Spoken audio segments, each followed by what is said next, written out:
Hey everyone, so the new Deltarune newsletter is out for winter 2025, and I thought it'd be kind of funny if I just like made a video of me reacting to it for some reason.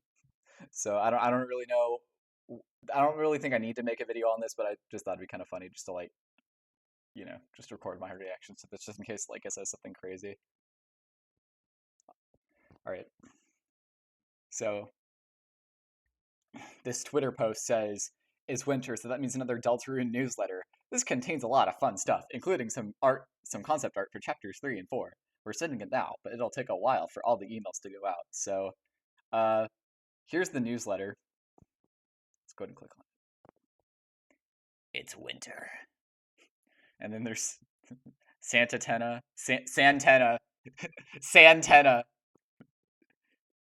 What unholy word have I just made up? Okay, Santana, guys.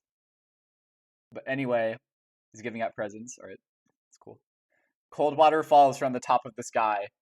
It's unavoidable, but eventually spring will show up. Not so wintry video. It has nothing to do with winter, but let's share another video from Deltarune Chapter 5's Castletown. It's a continuation from last time. You will need to have Tenna in your town to see this one. Of course, this is a spoiler if you haven't completed chapters 3 and 4 yet. Okay.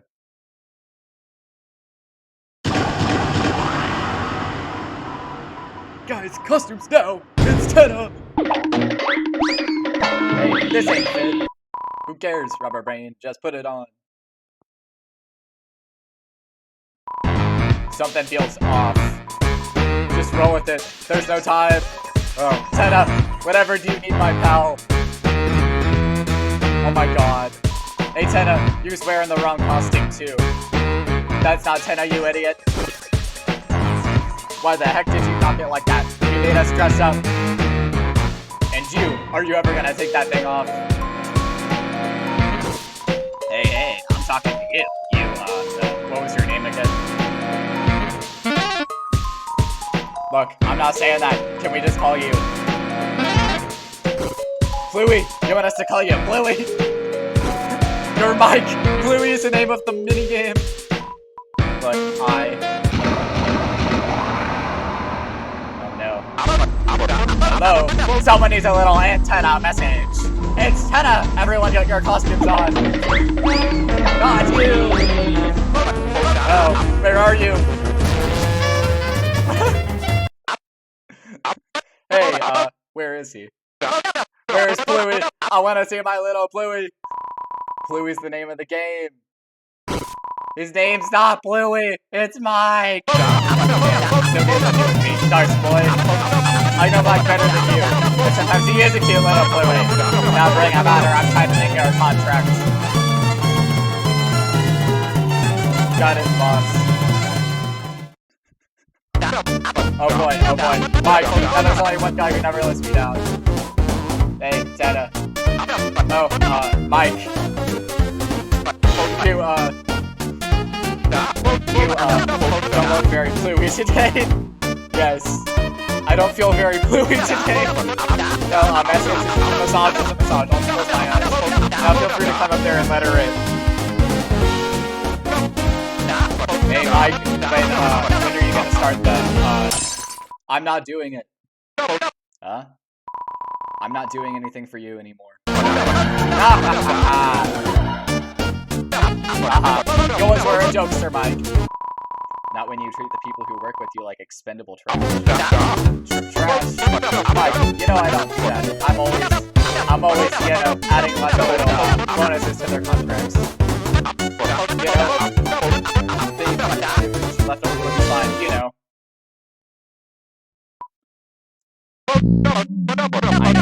I know what this is about. You told me you had a bad feeling about that contract. That he wasn't supposed to sign it. That he couldn't. And if he did, something terrible would happen. Even though I knew that, I still made him do it anyway. But how could it be my fault? I needed it just as much as anyone else. How is it my fault he ran out on me? I could have helped him. I would have. We could have been big together. You cared about him too, Mike. That's why, since then, it feels like you're not really here. Everything is fake. When the curtain falls, everything just feels like playing pretend. You know what I mean, Mike? Can we, can I see the part of the employee contract that stipulates fruit favored vacations? Oh, yeah, right here. I'm adding it. And the slime. Can't forget the slime.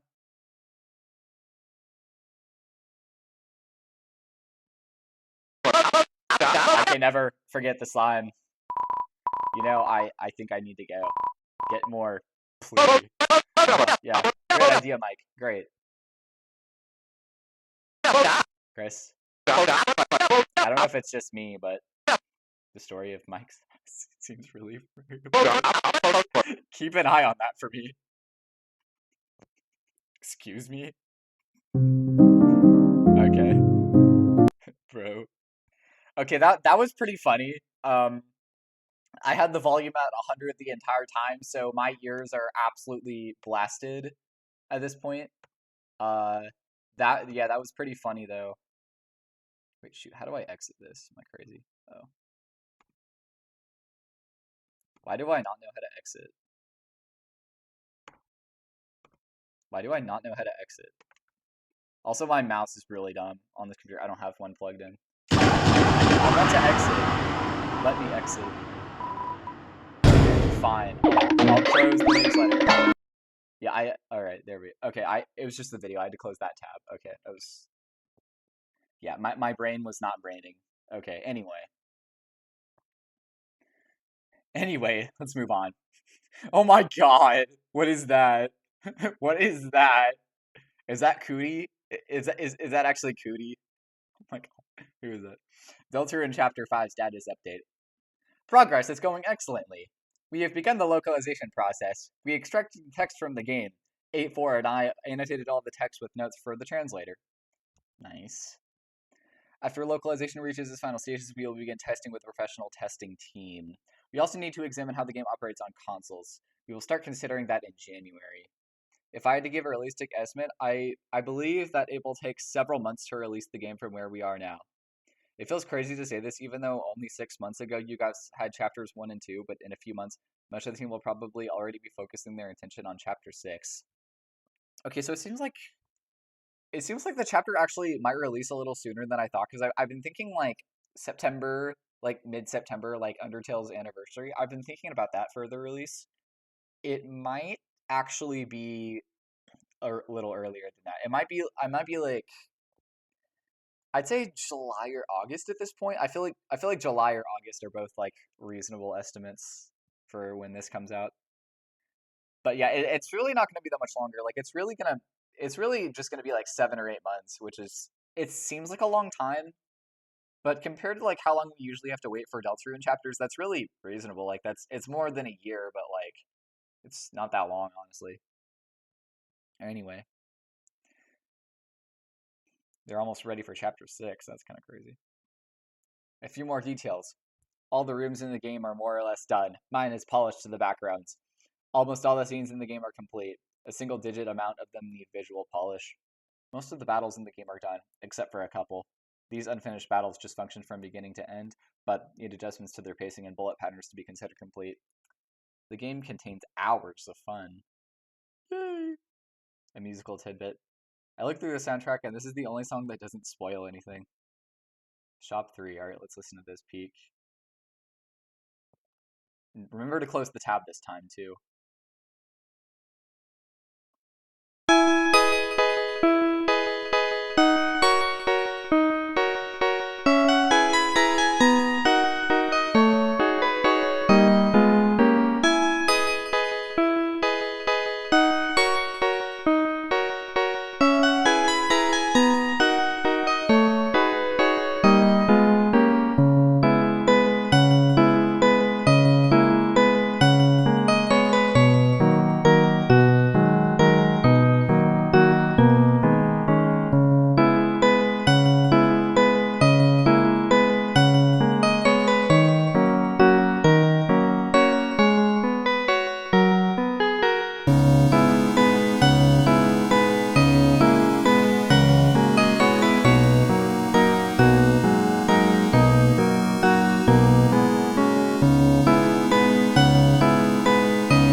That's actually pretty good. I enjoyed that.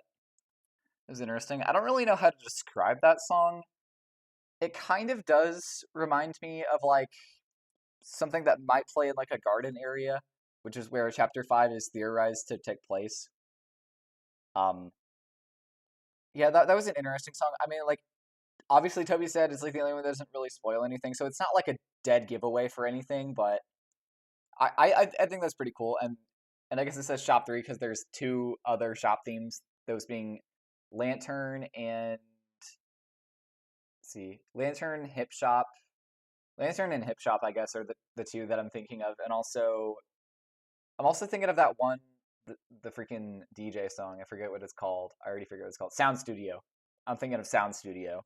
So technically, there's already 3 shop themes. So this should be called Shop 4. Not sure why it's called Shop 3. Maybe it's because like there's 2 other shop themes in Chapter 5, like 2 other original ones, which is kind of interesting. So maybe, and usually there's only like 1 shop in each chapter. Like, well, not like one, not one, but usually there's like 2 or 3 at least usually in each chapter. So the fact that there's like at least 3 shops in chapter 5, if my quote unquote theory is correct, it's more like a hypothesis, but it's like if my thought process is correct, then chapter 5 might be pretty big if it has 3 shops. Or maybe I'm thinking about this totally wrong. Like maybe it's just like referencing the fact that there's at least 2 other shop themes, even though there's 3. So I'm not really sure like what to make of the title of the song. But yeah, that's kind of interesting.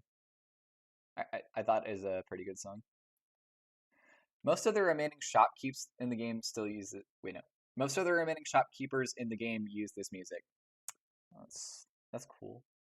Well, that's everything about Chapter 5. Chapter 3 and 4, look back. It's not very wintry, but since it's been around 6 months, isn't it a good time to look back on Chapters 3 and 4 and share our thoughts? Okay. That's cool. I like that concept art. I like how there's like the Statue of Liberty Tenno. I'm not sure if that was already in the game. Like I don't know if the Statue of Liberty Tenno is already a thing, but I think that's kind of funny. I also like how he's holding up a microphone. So yeah, pretty cool city design. All right, chapter 3. Like every chapter, I started thinking of ideas for it around 2016. The concept was, as a break from the regular formula, let's have a crazy board game like Mario Party. Let's have a TV character who will be like Mettaton. Ghost Trick was still rather fresh in my memory, and I really loved the 3D from that game, so I wanted to have a 3D character with the same kind of appeal. Around that time, I bought a Kinect and tried to do motion capture, thinking I could combine it with Miku Miku Dance to create a crazy dancing 3D TV character inspired by Mr. TV Dinner. Who's that? I don't know who that is. I composed the music for TV World in 2015. Ooh, I actually didn't know that. That's a long freaking time ago, but that's a peak song. I used the project file for Mettaton's battle theme as the base. Closer to release, I modified it to add the theme from Hip Shop / Green Room. So, it's pretty cool. It does kind of sound similar to Mettaton's battle theme now that I think about it. Like it definitely has like a similar beginning. So it's interesting. Actually, I started composing a totally different concept for TV World in 2018 that focused more on the motifs from the rest of the chapter, but my friends' reactions to it were like, yeah, sure, it's good. So I was like, okay, fine, I'll go back to the original. No, this song is unfinished, so don't take it seriously. Alright, so it's TV Land. Okay, wait, that's actually a really clever title for the song. Okay, I know I'm glazing about like something that barely matters at all, but okay, but TV Land's actually kind of funny because it's like, like all those games that have like world in the title, like Nintendo games, like think about like Super Mario 3D World or whatever.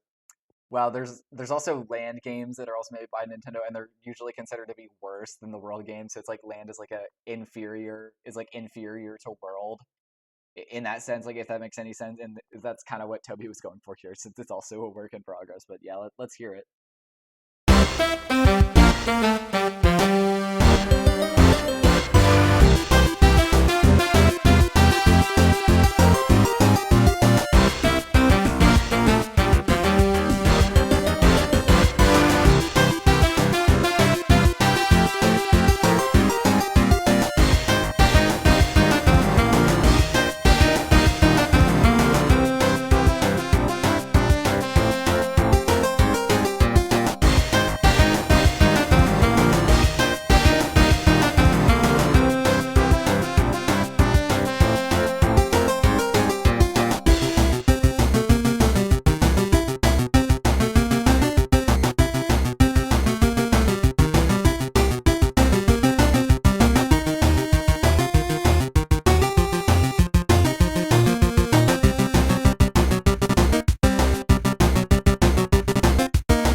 Okay, so that was actually pretty cool.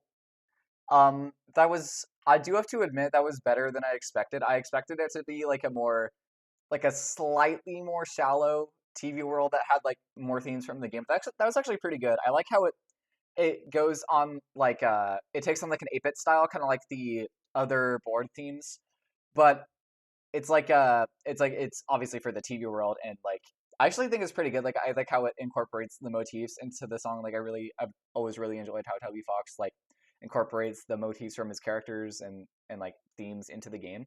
Like with all of his songs, like with every single song he makes, like he incorporates motifs really well into each song. So yeah, I enjoyed that. I like how it sounds like super 8-bit. Like it sounds like songs from the rest of the chapter. I also like how it has like the pushing buddies part in there. Like I thought that was pretty interesting. I do understand why it wasn't used because like I don't know, maybe it's just like not as epic as TV World or something. I do still think that TV World is better, so I totally understand why Toby's decided to put TV World in there instead of TV Land. But I think TV Land is pretty cool. Like if TV Land was in the game instead of TV World, I wouldn't have minded at all because I think TV Land's still really good.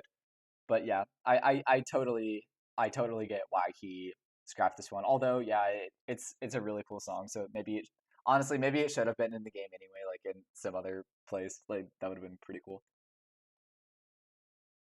Honestly, maybe it should have been the theme for the adventure board because I'm not really hot on the adventure board theme like the first one.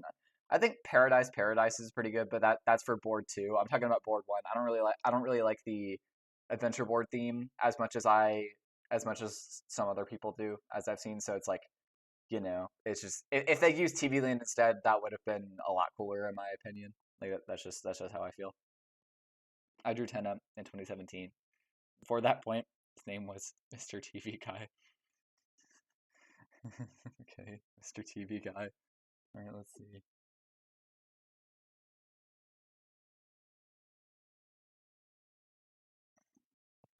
That's pretty cool. I guess this is when he was like 2D or whatever. All right, this is kind of similar to how he actually looks in the game, except obviously in the game he's like 3D rendered. So idle hunches over a bit as he moves his arms back and forth slightly. Yeah, that's pretty accurate. Hurt, oh, this one's interesting. It's like Tubby planned his arms to get chopped off by the night. Oh, sorry, I just spoiled the game for the one person watching this who hasn't played Deltarune. Go play Deltarune! Anyway, Tenna shakes his head back and forth in a 3-frame animation, and then it zooms into the static in his face, and it goes to a different attack, different screen. Does he shake his head for that? I don't remember. He might. If it's only 3 frames, he might do that. I don't remember. Hmm. Smash cut. Oh, yeah, I remember that. Yeah, that's pretty fun. It's pretty cool. I actually asked Canotines to make him in 3D at first. I don't think we have any files from this anymore, though. Usually do a turnaround based on my concept art, and that helps serve as a base for Pixelated Crown's 3D model. It's cool. I like how the back was supposed to kind of look more like an actual TV, like it was supposed to have those like I don't know what to call them. Forgive me. They're kind of like vents. I don't know what to call them. Like on the sides of his face. They almost remind me of gills, like from a fish. Like his design now doesn't have that, but I think that's pretty cool. I like how it kind of like jets out in this like weird square shape or whatever. It's like a square at a 45-degree angle or something like that. Well, I should say a cube, not a square. You know what I mean, though. Anyways, yeah, these are pretty cool. I like how he has a flower on his nose. Kind of funny. Yeah, that's pretty cool though. Tenna's a cool guy. I think we can all agree on that. We love Tenna. I love TV. The word art was put together by Audrey Weiner and animated by Everdread. The concept of a character that speaks with word art was inspired by P.T. Bridgeport from the comic Pogo. Okay. Let's take a look at these. Huh, that's pretty cool. Scorpions, camels. This one. Tennis Sphinx. The oasis, the cacti, the pyramids. I don't remember these. That would have been pretty fun if they had it. Also, apparently the pyramid was originally supposed to be this, which is I actually kind of like this better than just the pyramid. So this would have been cool. This is pretty cool. I like how it's like a I don't know how to say. I think it's considered an antenna or something like that. Like or a satellite dish. I think I'm thinking of satellite dishes. This would have been pretty cool. All right, grass that looks like Tenna's nose. That's kind of funny. And then trees that look like more satellite stuff. That's kind of funny. I'm not affiliated with stuff on the top of a roof. I'm sorry. But that's pretty cool. All right. Guessing this is board 2 then. It's pretty interesting. Oh, this is a cool enemy. I one of my criticisms. I don't have like a bunch of Deltarune criticisms because I think it's an awesome game. But one of the criticisms I have with Chapter 3 is that I feel like there could have been slightly more interesting enemies. Like if they had enemies this crab. I don't know how to describe it. Like this TV crab. If they had more enemies like this, that would have been cool. Because I feel like a lot of the enemies are just kind of like repeats from ones from earlier chapters. Like the new ones we got like weren't very interesting. And that's just my opinion. But like I don't know. I feel like this is kind of a missed opportunity. But yeah, this is pretty cool. Let's see what they're saying. Channel surfing. Oh my God, Susie. I like how the couch is blocking her. What? Yeah, I like how it's blocking what she's saying. That's kind of funny. Couch rocks. Okay. Okay. Completing the graphics was time consuming, but it wasn't a massive hurdle. If there was any hurdle in the chapter, it was the gameplay. I can understand that. I don't think I need to like zoom into all of this, but it's pretty interesting. I went through multiple iterations of different ideas for tennis boards. Originally, I wanted to be like Mario Party or Black Space from Gunstar Heroes. Then I realized creating that would not be only inefficient, but would also result in lack of exploration during the chapter. So then we switched to having Super Mario Bros. 3 style overworld that contained many mini Zelda style maps. Then I just decided it would be best if everything was just one big map combined together. Okay. Then we had to create the minigames. I seriously underestimated how much effort and direction they would require. I think the end result was pretty fun, but I don't think I would have bit off so much if I knew how challenging and time consuming they would be. Because the chapter was made up of many dispersed parts, minigames, words, scenes, all being created independently, it was very hard to figure out the pacing until nearly everything had been put together. After that, it became clear that there was a pacing problem. Oh, so Toby's aware. Oh, maybe that was why they got rid of the third board. I think Toby actually knew that the pacing was questionable, so he got rid of the third board. Maybe he'll elaborate on that a little more. This is the original projected scope of the game before anything had been created. Board 1, Desert Board, and Cooking Game. Those are both on the game. Rhythm, Board 2, Island Board Rhythm Game. Board 3, City Board, Susiezilla, and Cowboy. And Cowboy. What was the Cowboy one? Board 4, Tenna controls the game. Okay, so originally I've heard of the scrapped board. I'm already aware of the scrapped board. I totally understand why they got rid of the third board because I do kind of feel like that would have made the pacing of the chapter even more questionable. Like I'm already not big on the pacing of chapter 3. Like I'm not like a big fan of it, but I feel like it would have been even worse if they included another board because it would just slow the chapter down even more. So I'm actually glad that Toby removed that. Although it would have been cool to have it as like an extra like optional one. I still feel like they could have done that, but you know, I don't mind. It did make the pacing better, so it's not a big deal.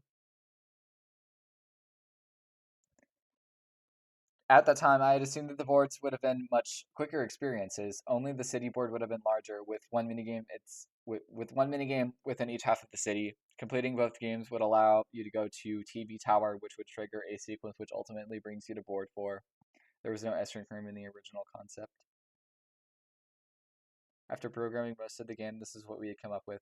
Board game, board 1, Zelda style. Why is it an asterisk? Zelda style, cooking game, Green Room 1, S-Ring room 1, board 2, Zelda style, rhythm game, Green Room 2, S-Ring room 2, board 3, Zelda style. So that it would be intentionally short. Trick tenant into letting you break free from board 3, Green Room, S-Ring room 3, backstage area, board 3, part 2, Susie Zilla, board 4 at TV World. Huh. So you would go back and do it? Okay. That's interesting. We actually created the third board, but we tried making it short because the game was dragging on with no typical Deltarune gameplay. Alright, yeah, so I kind of get why they scrapped this then.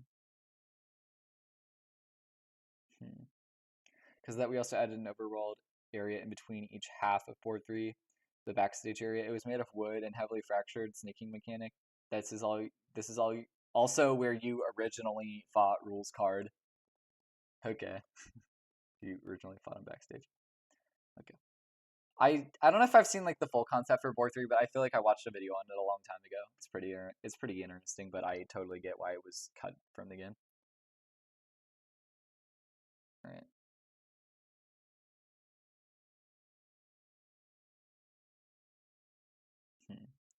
After defeating him, you would get a controller that allows you to play the board as Elmina. She would cry up a storm, allowing you to access the key card that would allow you to skip the rest of board 3. Okay. Let's watch this.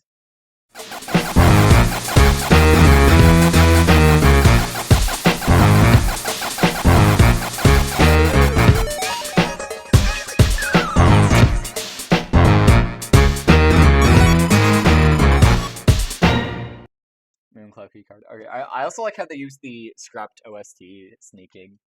It's kind of funny. I've always really liked this, like the sneaking OST. I'm kind of angry that it never got used in the actual game. That would have been peak. Actually, never mind. Actually, maybe it did get used in Chapter 5 because like the last newsletter had the Chapter 5 cutscene and it used sneaking in that cutscene. So maybe it did get put in the game, but I low key wish they somehow snuck it into Chapter 5. No pun intended. I low key wish they did that. Despite trying to add the backstage as a breath of fresh air, though, it just made the game drag even more. Watching friends play this version, everyone kind of was getting tired after board 2, so we realized we had to cut it down. This is what we had in mind for the final version of the game. Board 1, Zelda style, cooking game, Green Room 1, S Room 1, board 2, Zelda style, rhythm game, Green Room 2, S Room 2, TV puzzles, board 4. Board 4? What the? Okay. Oh, okay, because I guess board 4 was the Doom board. That makes sense. TV World plus absorbing parts of the backstage, so it's just the sneaking mechanic. S-Rink Room 3. Ultimately, board 3 was cut. The only remnant of it exists in S-Rink. Isn't that better anyway? The Susie Zilla game was made optional, and the actually enjoyable parts of the backstage were absorbed into TV World. Okay, so wasn't all bad. It's not like we were missing out on that much.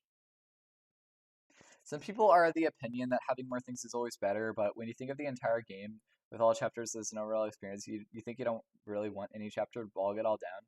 Especially when, true to my assumptions, the chapter proved to be quite divisive. Okay, so he's actually right about that. Chapter 3 is probably the most divisive chapter as far as like how well it was received, because I've seen a lot of people, like, not really like recently, but when chapters 3 and 4 first came out, I saw a lot of people online, like in a lot of different places, like complaining about like pacing issues with it. Like a lot of people thought it sucked. It was like a letdown, which I disagree with it being a letdown. I do have my own personal issues with this chapter, but I don't think it's a bad chapter by any means. I think chapter 3 is still pretty good. Like it might even be great. Like I honestly think that chapter 3 overall is great, but like, you know, I disagree with people saying that it sucks. That's the main thing. Honestly, I thought that 50% of people might hate this chapter, even if some other percentage of the people were crazy about it. But it seems like the majority of people enjoyed it, so I'm just relieved. I'm just glad that anybody likes this. That's how I feel. Okay. Well, I like it. Toby, if you make the worst chapter in the history of mankind, I will still play it and I will still love it. Half joke. Chapter 4 is much easier to make, which is slightly ironic because it's way longer, but I understand why. I totally get why it was easy. Let's check out this art though. It's cool. I like that. Huh. I like this. The study.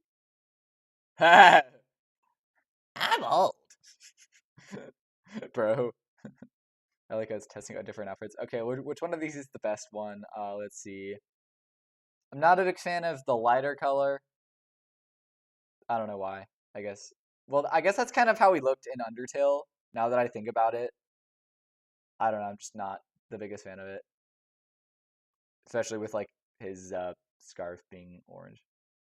This one is. I don't really prefer this one that much either. I kind of like the robe one. I think that's kind of interesting. It makes him look like freaking Master Oogway from Kung Fu Panda. Bro kind of looks like Master Oogway right here. I don't think that Oogway like really wore a robe, at least from what I remember, but it kind of reminds me of him because like it sells him as a kung fu master. He's not, but he likes fighting, so you know. So I like the robe ones. It's kind of funny. And then obviously the Titans. This is pretty cool. Ooh, I like its all its wings and stuff and its hands. That being said, it did have a few lesser difficulties. Originally, the climbing mechanic just used normal overworld movement with climbing graphics. The result felt mushy, so I programmed a new climbing system myself. This is one of the only things I got to program, so I get to point it. Another change involved the layout of the Dark Sanctuary. Originally, I wanted to create a giant non-linear interconnected dungeon, kind of like something from Zelda. However, the result of having a non-linear structure made it difficult to have a linear series of story events. This caused the implementation of the Old Man to feel really weak. So the structure was changed to be linear, just like everything else. Lol. Okay, finally, if there was one part that was most annoying to make, it was this. What is this? I'm not even gonna read that for now. Finally, if there was one part that was made it the most annoying to make, it was the section of Noel's house because we were introducing a unique new mechanic. I really wanted to make you feel like it wasn't wasted. My first concept was that you would have to set up a Rube Goldberg machine involving mini cursey parts. I know what that is. For example, you had to launch a treat with a treat launching machine over to the bathroom, which would attract a hungry Asgore to sit in between Noel and Susie. For some reason, the wording "a hungry Asgore" is kind of funny.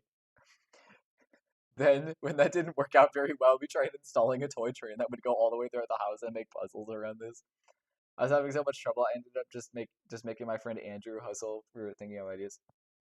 Okay, you know what? I'm actually kind of glad that they didn't have like a super annoying puzzle or anything. What they had was really good. I like what they had. I don't think they needed a puzzle or whatever because it's like it would have been cool. Like it definitely would have been cool, but like I feel like that would have kind of ruined the first part of like the first section of the chapter. So I was having so much trouble. I ended up asking my friend Andrew Hudsey for help thinking of ideas.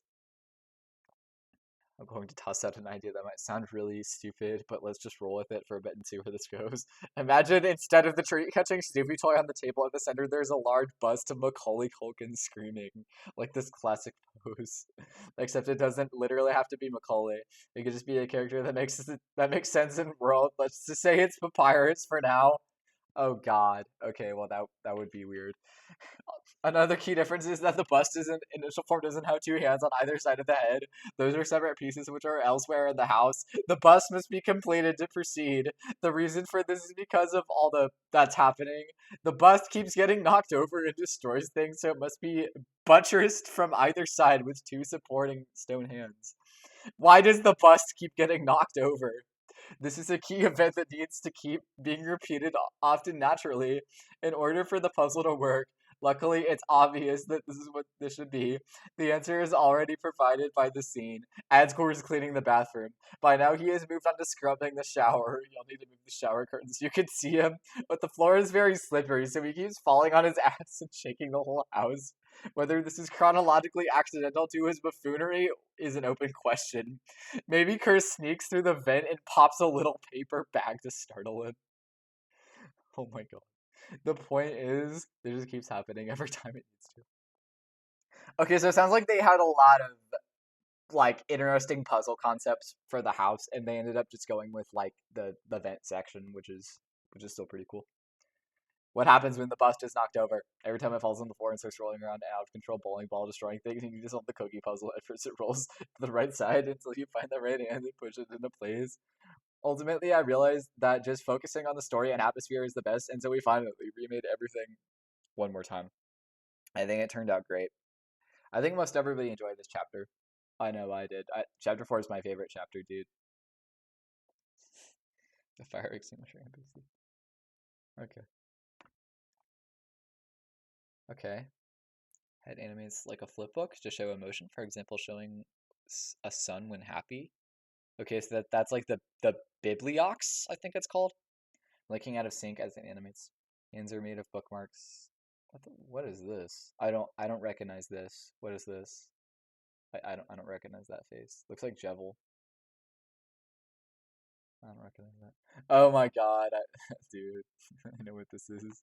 Can I like zoom in on this okay, well, I like that. By the way, Hammer of Justice is another song I started making right at the beginning of 2016. I think the final arrangement is pretty good, but since I didn't record it for 7 years, the original piano sketch is the main version that I remember. Okay, piano sketch.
Was peak.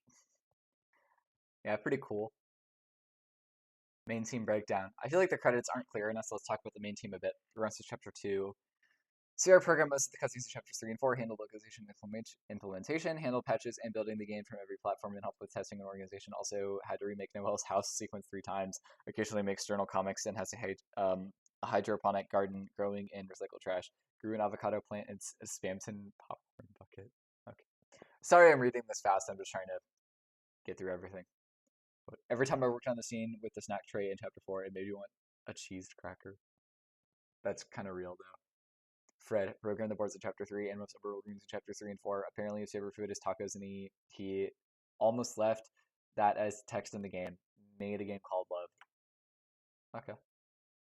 That's interesting. Programmed the logic of bosses and enemies and created all the acts. Okay. Also created all the attacks for Rules, La Nino, El Nina. Worked on the game called Death's Gambit. Okay. Taxi. Assembled the rhythm game as well as some other complex visual sequences like Chris falling into the prophecy and into the Titan with Susie. Also made some attacks like Night Star attack, box cutting attack, and also Shada's attacks. made a project called Moment into Midnight. Tem. Drew basically everything. Also, really obsessed with baking for a while. Toby did something. Ah, yes. Amazing description of Toby. New from Chapter 3. Alex programmed many bullet patterns, also programmed Susie Zilla, made all of the Titan attacks and the Knights rotating the slash and final attacks. Fair question programmed many bullet patterns, including Jack and Knight's attacks and the majority of regular enemies, along with Alex created a game called Star of Providence. Star of Providence. Huh. That's interesting. New from Chapter 4. Angel. Handle the Titan Tower and a few overworld rooms in Chapter 4. All the Switch 2 exclusive content and Pluie. Now that the main overworld program for Chapter 5.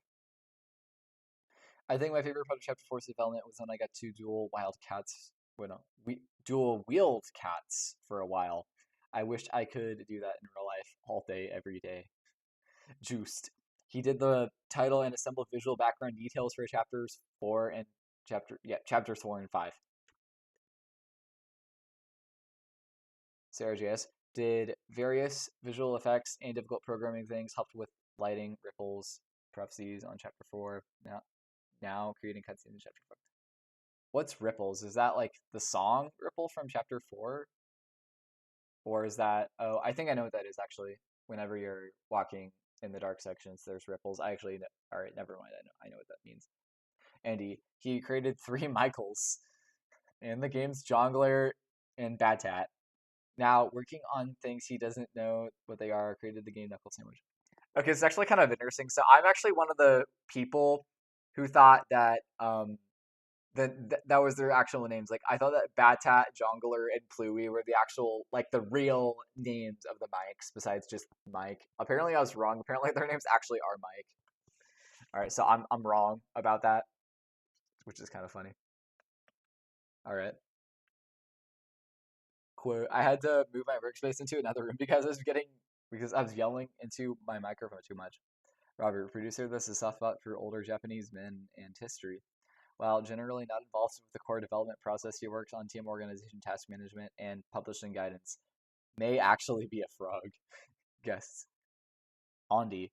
Helped as a guest to do the cooking minigame. Also created important things for Chapter 5. Created Tress Bashers and more. Who's Tress Bashers? I'm sorry, I don't know what that is. What the heck? Tress Bashers. Trace Bashers? I'm not going to try and comprehend that. Well, I guess I'll figure it out. I'll figure out what it is. James helped out as a guest to do the cowboy game. Also made the tornado vortex when everybody spins once in that one act. Okay, so I'm guessing the cowboy minigame is that one where you're like shooting the shadow guys / tenors that come out of the windows in the saloon. I think that's what the cowboy game is. I could be wrong, but I don't think I'm wrong. I think I know what it is. All right, let's go back. All right. Square Enix collab. Hey, check this out. Walks into you and the screen swirls with a loud noise. Square Enix is doing official collaboration with Undertale. So far, the idea is that some shirts and musical albums. Timmy contributed a couple of the designs too. I should mention the piano album to Echoes Beneath. Okay, that's cool. I'll have piano stuff. Many talented artists from Square Enix work together to create or perform this. Yoko, I'm not going to pronounce that. I don't want to butcher their name. Composer of Kingdom Hearts, Live a Lie, Super Mario RPG, and much more. He was a producer and even arranged some of the tracks. That's actually really cool. Pretty cool, huh? Turns red and disappears with the small knife. Hey, wait, I'm stronger than that. Disappears instead by crumbling by piece, slowly lowering on screen. That's better. Deltarune's first sale! One last thing. Deltarune is 20% off for the Steam Winter Sale. It'll also be on console platforms as well in the upcoming days, so keep an eye out. I'm pretty sure all the people reading the newsletter already bought the game, though, right? I would hope so. Also, this is probably from Chapter 5 or whatever. That's kind of funny. Conclusion. Chapter 5. It's really moving along now. Happy 2026. What is this? Something about this is concerning. I don't know what it is. Something about this is concerning. I'm not exactly sure what it is. Something about this is kind of funny though. it looks like she's working out, but like I don't know, something about this is a little off to me. I can't put my finger on it. All right, anyway, that's the whole thing. So yeah, pretty cool newsletter. I think that sounds like chapter 5 is going to come out a little sooner than I thought. So maybe like a couple months earlier than I thought. So maybe like July, because that I feel like seven, like the number 7 would go into several. I feel like that would just kind of work out. So, but yeah, pretty cool newsletter. That was pretty cool content. Not all the newsletters are this great, unfortunately, but I thought this is a pretty cool newsletter. So yeah, it's pretty interesting. I guess I'll see you guys in the next video. So yeah, that was the most recent Deltarune newsletter. So hopefully chapter 5 comes out soon.